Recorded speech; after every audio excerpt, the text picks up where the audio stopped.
Hello friends, welcome to Telugu audio story. మీరు కనుక ఛానల్ని ఫస్ట్ టైం చూస్తున్నట్లయితే ఛానల్ సబ్స్క్రైబ్ చేయండి, లైక్ చేయండి. అలాగే ఈ స్టోరీపై మీ వాల్యుబుల్ ఒపీనియన్ని కమెంట్ రూపంలో తెలియజేయండి. ఇక కథలోకి వెళ్దామా? చెల్లి నీవెవరో పార్ట్ 86 చూసే ముందు పార్ట్ 85 చూడండి. లింక్ డిస్క్రిప్షన్లో ఇవ్వడం జరిగింది.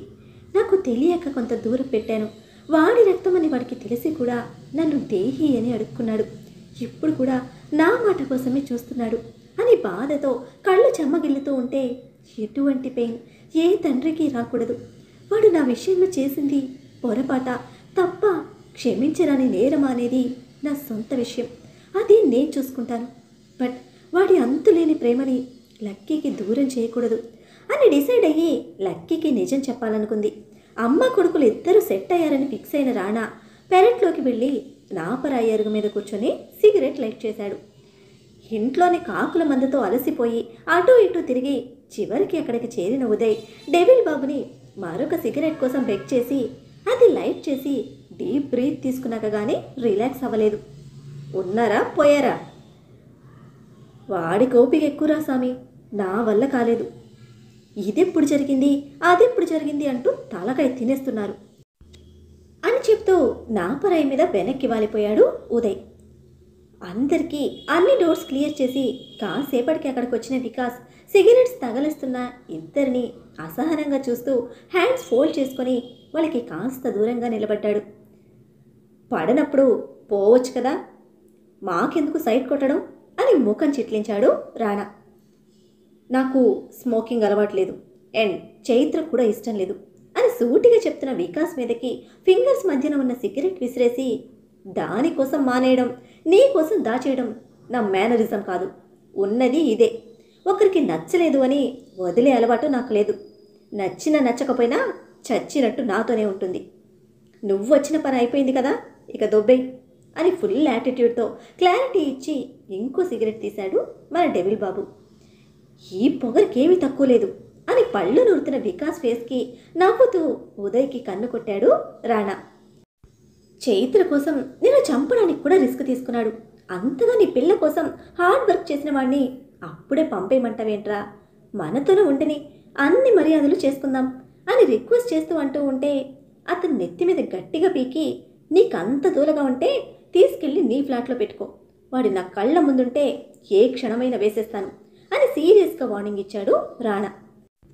కారణం లేకుండా చిన్న పిల్లల తన్నుకుంటున్న ఇద్దరి వాదనకి ఆంటీ అంకుల్ డెత్లో నాకు డౌట్ ఉంది అన్నాడు వికాస్. అరుచుకోవడం ఆపి తల తిప్పి చూశారు ఇద్దరు. లోకులు కాకులు ఆ కాకి కూతలు ఆగిపోతే జీవితంలో పైకి ఎదుగుతామని ఆత్మస్థైర్యాన్ని పెంచే పాటలు చెప్పే మాస్టర్ చైత్ర ఫాదర్ నరసింహమూర్తి గారు. అంకుల్ చాలా సాఫ్ట్, బట్ ఆంటీ అంకుల్కి క్వైట్ ఆపోజిట్. చైత్రకు వాళ్ళ అమ్మ పోలికలు, ధైర్యం, మొండితనం, మంకుతనం, వాళ్ళ నాన్న తెలివితేటలు వచ్చాయని అందరూ అంటారు. అటువంటి ఆంటీ అంకుల్ ఇటువంటి గాలి మాటలకు సూసైడ్ చేసుకునే ఛాన్సే లేదు అని తన డౌట్ ఎక్స్ప్రెస్ చేసిన వికాస్, నాకెందుకో వాళ్ళ చావు విషయంలో డౌట్గా ఉంది అని అన్నాడు కాన్ఫిడెంట్గా. చైత్ర గురించి తెలిసిన ప్రతాప్ వర్మ కూడా ఒకరోజు ఇదే డౌట్ ఎక్స్ప్రెస్ చేశారు. అప్పుడు లైట్ తీసుకున్న ఉదయ్, ఎంక్వైరీ చేద్దాం అంకుల్ అని ఒక మాట చెప్పాడు కానీ పట్టించుకోలేదు పెద్దగా. ఇప్పుడు అదే డౌట్ వికాస్ నుంచి విన్న ఉదయ్ ఆ రోజు ప్రతాప్ వర్మ చేసింది కూడా రాణా దగ్గర ప్రస్తావించడంతో లాంగ్ బ్రీత్ తీసుకొని లేచి నిలబడి, ఆ ఇన్స్పెక్టర్ని పట్టుకురా, క్లియర్ చేసుకుని వెళ్దాం అని ఉదయ్కి చెప్పి, వాడితో నువ్వు కూడా వెళ్ళు అన్నాడు వికాస్ని చూస్తూ. అని తన ఫోన్ నుంచి రాణా ఫోన్కి చైత్ర మెడికల్ రిపోర్ట్స్ ఫార్వర్డ్ చేసి, తలకి రైట్ లెగ్కి సీరియస్ సర్జరీ జరిగింది. ఫ్రాక్చర్ అయిన బోన్ ప్లేస్లో రాడ్ వేశారు. మెట్లు ఎక్కడం లాంటివి చేయకూడదు, చేయలేదు కూడా. మెడిసిన్స్ కంటిన్యూ చేయాలి. టేక్ కేర్ ఆఫ్ హర్ అని ఫోన్ స్క్రీన్ ఆఫ్ చేసి తలెత్తిన వికాస్కి బిగుసుకున్న రాణా కండరాలు కోపంతో కదులుతూ కనిపించాయి. చైత్ర మెడికల్ కంప్లైంట్స్ వింటున్నందుకే ఆ కోపం. వికాస్ ఉదయ్ కండిషన్ కూడా అదే. అయితే మనసులో నిలుపుకున్నవాడు కదా, మరింత బాధతో గుండె మండిపోతోంది. రగిలే కళ్ళతో, రేపు మార్నింగ్కే వాడు మన ముందుండాలి, ఏం చేస్తావో నాకు తెలియదు అని ఉదయ్కి సీరియస్గా ఆర్డర్ ఇచ్చి లోపలికి నడిచాడు. నెలల తర్వాత కన్న పేగును కళ్ళారా చూసుకున్న కడుపు తీపి, కన్న వాళ్ళ జ్ఞాపకాలు, వెంటాడుతున్న భయమో గది దాటి బయటకు రాలేదు చైత్ర. ఆర్డర్ ఇచ్చిన ఫుడ్ రావడంతో తీసుకొని లోపలికి వచ్చాడు రాణా. షోల్డర్స్ వరకు ఉన్న షార్ట్ హెయిర్తో ఆడుతూ, నాటి నేహ కన్నా ఇప్పుడు నీ హెయిర్ చాలా షార్ట్గా ఉంది, కాలేజ్ స్టూడెంట్లా సూపర్గా ఉన్నావమ్మా అని చైత్ర షోల్డర్ మీద ఉయ్యాలు ఊగుతూ చెప్పాడు లక్కీ. క్యూట్గా వాడు చెప్పిన విధానానికి చిన్న స్మైల్ ఇచ్చిన చైత్ర అమ్మమ్మ తన పొడవాటి జుట్టు కోసం బలంగా ఆరోగ్యంగా పెరగడానికి పడిన తాపత్రయం అంతా గుర్తు తెచ్చుకొని ఆ బాధతో జుట్టును పట్టి చూసుకుంది. ఇద్దరి మాటలు వింటూ లోపలికి వచ్చిన రాణా అడుగుల చప్పుడికి తలెత్తి చూశారు. చైత్ర మీదే ఉన్నాయి డెవిల్ బాబు కళ్ళు. అతని చూపులు ఎక్కడున్నాయో తెలిసి వెంటనే హెయిర్ మీద నుంచి చేయి తీసేసింది చైత్ర. బాత్ చేస్తావా అని లక్కీని అడుగుతూ ఫుడ్ కవర్ పక్కన పెట్టి వచ్చాడు రాణా. అమ్మ చేపిస్తుంది డెవిల్ అంటూ చైత్ర నెక్ చుట్టూతా హ్యాండ్స్ టైట్ చేశాడు లక్కీ. కనిపించిన దగ్గర నుండి ఒక్క మాట కూడా మాట్లాడని రాణా బాబుని కన్నార్పకుండా చూస్తుంది చైత్ర. పట్టించుకోకుండా లక్కీ కోసం మెడిసిన్స్, డ్రెస్ అండ్ ట్యాబ్లెట్స్ పెట్టి, మీ అమ్మకి రెస్ట్ కావాలి, త్వరగా ఫినిష్ చేస్తే నీతో పాటు మీ అమ్మ కూడా మెడిసిన్స్ తీసుకుంటుంది అని అనడంతో లక్కీ చైత్రని చూశాడు. దెబ్బ తగిలింది కదా, దానికోసం మెడిసిన్స్ అని అంది. అప్పటికే నన్ను వదిలి ఎక్కడికి వెళ్ళావు, ఎందుకు వెళ్ళావు అని అడిగిన లక్కీకి చక్కగా ఒక కథ అల్లి చెప్పిన చైత్ర మేనేజ్ చేసుకుంటూ రాణాని కోపంగా చూసింది. ఆ చూపుల చురకలు బాబుకి ఎక్కడ తగులుతాయి? అమ్మకి హెల్త్ ప్రాబ్లం అనేసరికి కామ్గా సరెండర్ అయిన లక్కీని బాత్కి తీసుకువెళ్ళాడు. శాడిస్ట్, బలుపు చూపిస్తున్నాడు. ఎలా ఉన్నావని ఒక్క మాట కూడా అడగలేదు. కళ్ళతో చూస్తే సరిపోతుందా? మాట్లాడితే ఈగో ఏమైనా తరిగిపోతుందా? ఏం చేసుకుంటాడంతా అని సైలెన్స్తో చంపేస్తున్న డెవిల్ బాబు మీద పళ్ళ నూరుతూ బెడ్ మీద సైడ్కి తిరిగి పడుకుంది.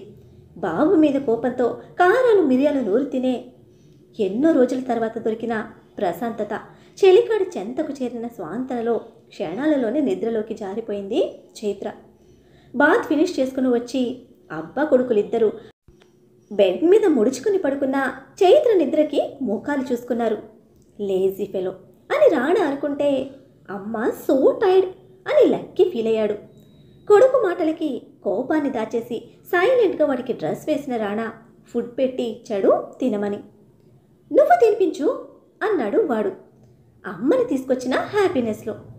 ఏంట్రా బలిసిందా, రోజు నువ్వేగా తింటావు అని గయ్యమన్నాడు బుడ్డిగాడి మీద యాటిట్యూడ్కి కౌంటర్ ఇస్తూ.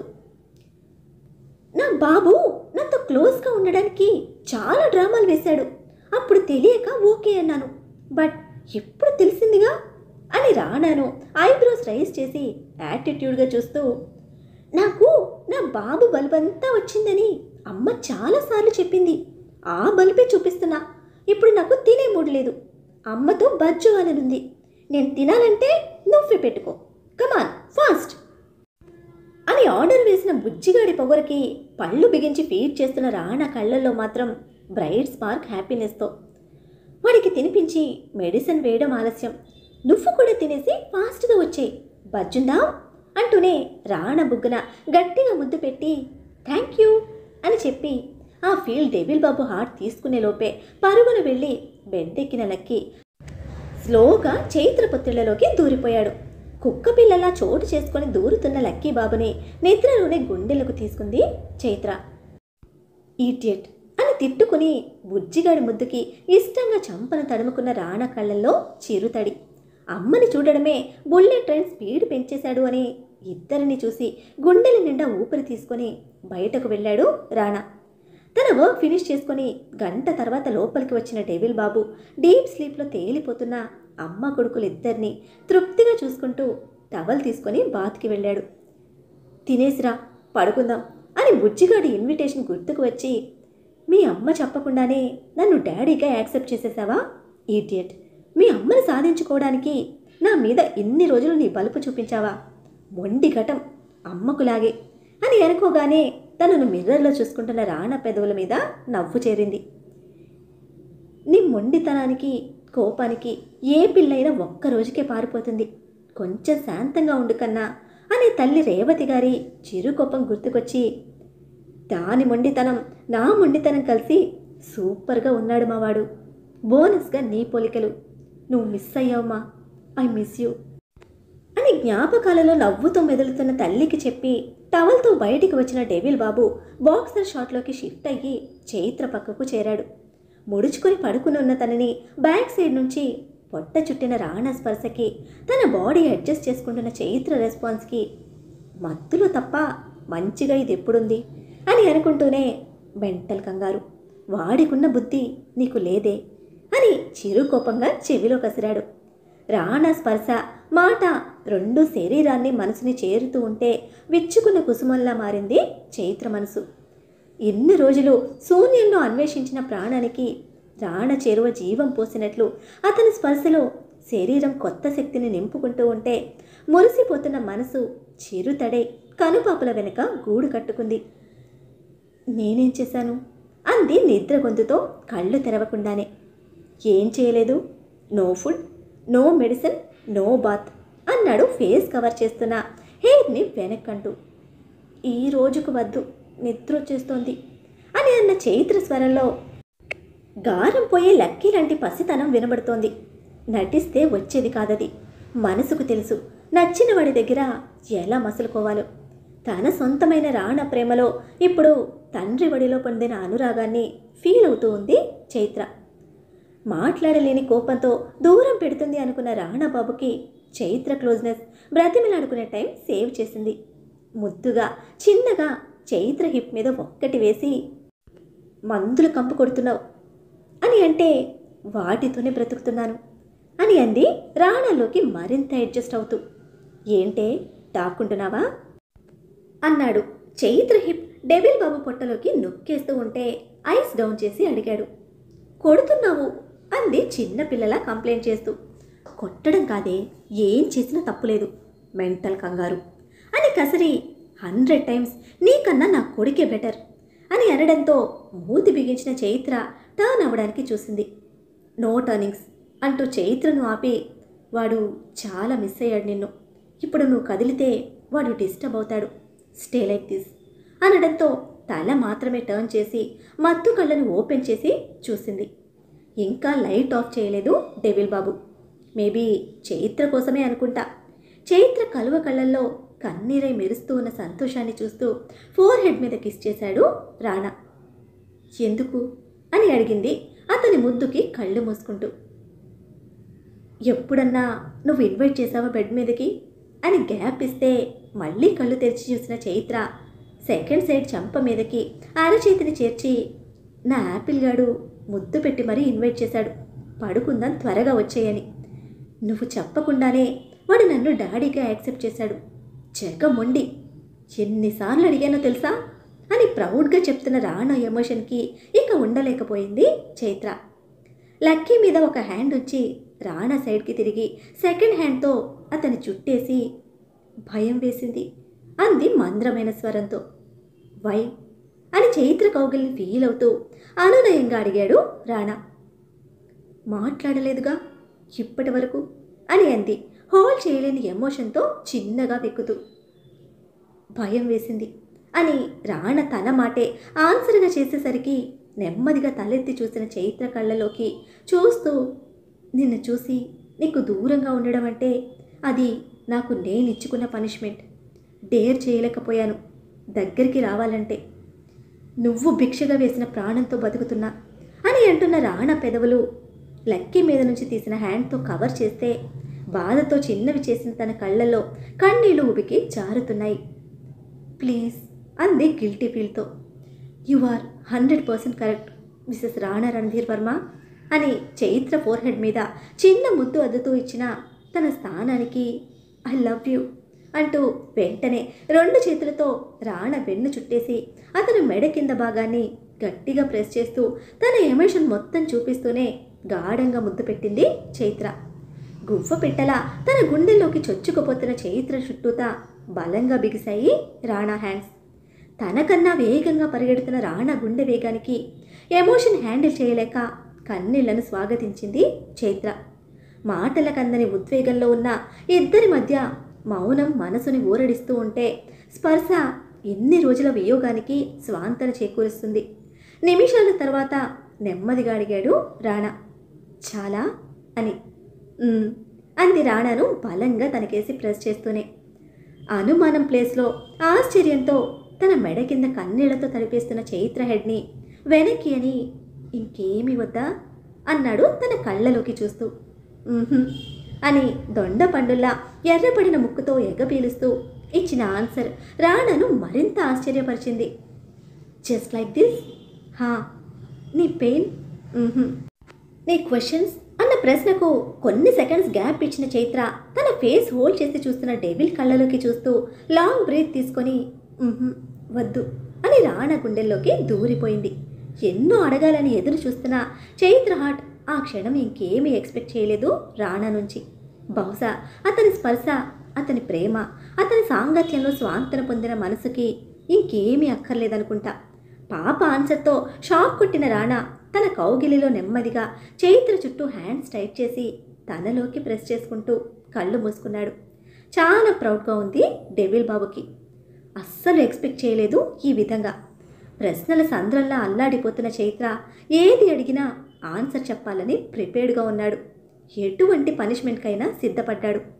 తన వియోగం ఫేస్ చేసిన నరకం ఇక భరించే ఓపిక లేదు. ఎట్టి పరిస్థితుల్లోనూ చైత్రను వదులుకోవడానికి సిద్ధంగా లేడు తను. బట్ ఇంత సింపుల్గా, ఇంత ఈజీగా, షార్ట్ పీరియడ్లో ఇంకా చెప్పాలంటే జస్ట్ ఒక కౌగిలితో, ఒక స్పర్శతో తనని పూర్తిగా సంపూర్ణంగా యాక్సెప్ట్ చేసిన చైత్ర స్థానం రాణా గుండెల్లో ఎవరెస్ట్ కన్నా ఎత్తులో నిలిచి రాణా చేత కన్నీళ్లు పెట్టించింది. అగైన్ ఇద్దరి మధ్యన సైలెన్స్ బ్రేక్ చేస్తూ ఇంత ఈజీగా ఎలా అని అడిగాడు చైత్ర చుట్టూ హ్యాండ్స్ లూజ్ చేస్తూ. డోంట్ నో, నాకు ఇది చాలు. నా మనసు చెప్తోంది లైఫ్ లాంగ్ వాడికి నాన్న, నాకు నా డెవిల్ చాలు అని. నా పెయిన్ నీకు తెలియాలి, నీకు చూపించాలి అని ఎంత తహతహలాడానో దానికి 2 times ఎక్కువ పెయిన్ ఫేస్ చేశాను. Maybe more or less, I don't no. నిన్ను కొట్టాలి, తిట్టాలి, నీకులాగానే మాట్లాడకుండా నిన్ను ఏడిపించి లక్కీని నాతో తీసుకువెళ్ళిపోవాలి అని ఏవేవో పైకైతే చెప్పాను. కానీ లోపల నాకే తెలుస్తోంది నిన్ను చూసిన క్షణం, నీ ముందు నిలబడ్డ క్షణం ఎలా ఉంటుందోనన్న భయం. నటిస్తున్నానో, నా మనసుని నేనే మోసం చేసుకుంటున్నానో I don't know. But I can't hold it anymore. నిజంగా నా వల్ల కావడం లేదు డెవిల్. ఈ ఫీల్, ఈ హ్యాపీనెస్, నీ వామ్ హగ్ అండ్ నీ హార్ట్ బీట్ అని అంటూనే తల పైకెత్తి తనని మెస్మరైజింగ్ ఫీల్తో చూస్తున్న డెవిల్ బాబు కళ్ళలోకి చూస్తూ ఇది చాలు అని నా మనసు చెప్తోంది అని అంది. స్వచ్ఛంగా చైత్ర కళ్ళలో కదలాడుతున్న బలమైన నమ్మకానికి ఫస్ట్ తన ఫోర్ హెడ్ మీద స్ట్రాంగ్ కిస్ ఇచ్చి థ్యాంక్ యూ బేబీ, ఇంత ఈజీగా మెల్ట్ అయిపోతావని అస్సలు ఎక్స్పెక్ట్ చేయలేదు. డ్యామ్ షూర్ కదా అని అనడంతో అంది రెండో ఆలోచన లేకుండా. చైత్ర బేబీ సాఫ్ట్ యాక్సెప్టెన్సీకి మళ్ళీ తన ఫోర్ హెడ్ మీద ఇష్టంగా ముద్దు పెట్టి మరి నా అకౌంట్స్ అని పాయింట్ చేశాడు, కావాలనే తనను ఉడికించడానికి. మన స్మార్ట్ చైత్ర బేబీ డెవిల్ బాబుకి ఛాన్స్ ఇవ్వలేదు. ఒక నార్మల్ ఫీల్తో నేను వచ్చాక నా పిచ్చిలో పడి ఎవరిని టచ్ చేయలేదు కదా, నాకు తెలుసు. అప్పుడు నన్ను అట్రాక్ట్ చేయడానికి అనుకున్నాను. ఇప్పుడు నాకు క్లారిటీ వచ్చింది. లీవ్ ద పాస్ట్ అని సింపుల్గా క్లియర్ చేసి రాణా బాబుకి మళ్ళీ షాక్ ఇచ్చింది. నిన్ను టార్చర్ చేయడం నేనే కదా రెచ్చగొట్టాను అని వెంటనే. బట్ ఫస్ట్ డే కాదు, నేను అస్సలప్పుడు అక్కడ నిన్ను ఎక్స్పెక్ట్ చేయలేదు. ఫస్ట్ డే ఫార్మల్ విజిట్ కోసం ప్రతాప్ వర్మ సార్ ఉంటారు అనుకున్నాను. అస్సలు ప్రిపేర్డ్గా లేను. ఆ రోజంతా పెంట చేసింది నీ ఎమోషన్స్ నువ్వు కంట్రోల్ చేసుకోలేకే కదా అని అడిగితే అవును అన్నట్టు తల కుదిపిన రాణా ఇంకా నమ్మలేని ఆశ్చర్యంలోనే ఉన్నాడు. మరి చైత్ర పాప ఇలా రాణా బాబుకి ఊహించని షాక్ల మీద షాక్లతో పాటు ఎక్స్పెక్ట్ చేయని సర్ప్రైజ్ కూడా ఇస్తుందా? అంతే కదా ఆడ మనసు. దేశాన్నేలే నాయకురాలైనా, అంతరిక్షానికి ఎగిన మహిళా శక్తి అయినా, ఎన్ని విజయాలు చూసినా, ఎంతటి ఎత్తుకు ఎదిగినా, ఇంకేం సాధించినా, తన కోరుకున్నా, తన కోసం ప్రాణం పెట్టి తను ప్రేమించే చెల్లికాడి గుండెల్లో సేద తీరటంలో ఉండే తృప్తి భద్రతలో పసిపిల్లలా మారిపొందే ఆ స్వాంతనకు వేరేది సాటి రాదేమో. అలా మమైకమయ్యే జంటలకు మించిన ఐశ్వర్యవంతులు ఎవ్వరూ ఉండరేమో. మరి అలాంటి అదృష్టాన్ని దక్కించుకున్న చైత్ర రాణాబాబు మిగిలి ఉన్న సమస్యలను ఎలాంటి సొల్యూషన్స్ని వెతికి వాళ్ళ సంతోషాన్ని శాశ్వతం చేసుకుంటారో తెలుసుకోవాలంటే నెక్స్ట్ ఎపిసోడ్ని ఫాలో చేయండి. అలానే ఈ ఎపిసోడ్ని లైక్ చేయడం మాత్రం మర్చిపోకండి. Bye friends.